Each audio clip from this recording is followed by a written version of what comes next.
The last message. It was supposed to be a quiet night, a simple party by the lake to celebrate the end of high school. But now, lying in an unfamiliar place, I realized it wasn't what I expected. 35 hours had passed since I disappeared. The search continued, but something felt off, like they'd already given up. The party started as any other. Music, laughter, the warmth of the fire. But there was an unease I couldn't shake. Chris, my best friend, was acting strangely. His usual carefree attitude was distant, like he was hiding something. I tried asking him, but he brushed it off with a nervous laugh. I didn't press, but something wasn't right. Needing a moment to myself, I wandered down to the lake, hoping the water would clear my mind. The moon was low, casting pale reflections across the surface. The air was cool. My phone buzzed in my pocket. A message from Chris. "I know what you did." I stopped in my tracks, staring at the message. My pulse quickened. What did he mean? I typed a reply asking, but before I could send it, I heard a rustle behind me. The hairs on the back of my neck stood up. I glanced around. Nothing. Just shadows moving in the trees. But then, I saw him. A figure, standing in the distance, watching me. I froze.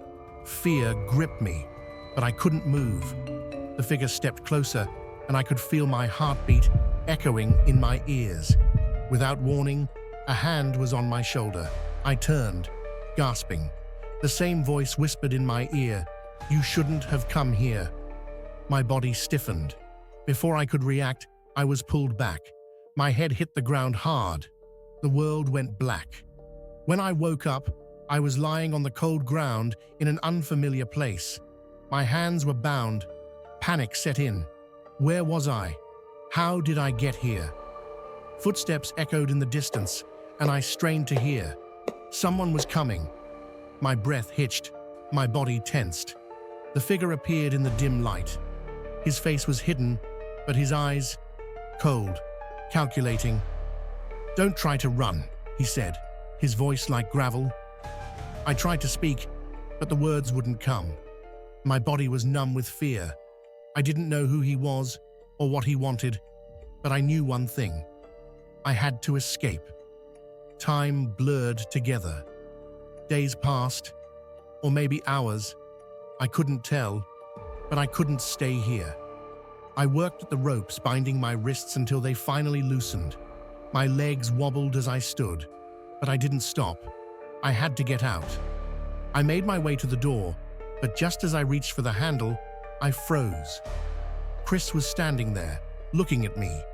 His face was pale, his eyes wide with fear. "You have to leave," he whispered urgently. "You have to go now." I didn't understand. What was happening? Why was he here? "Chris," I gasped, "what's going on?" "Shh," he hissed. "There's no time. You need to run." But before I could respond, I heard it. The unmistakable sound of footsteps. Someone else was coming.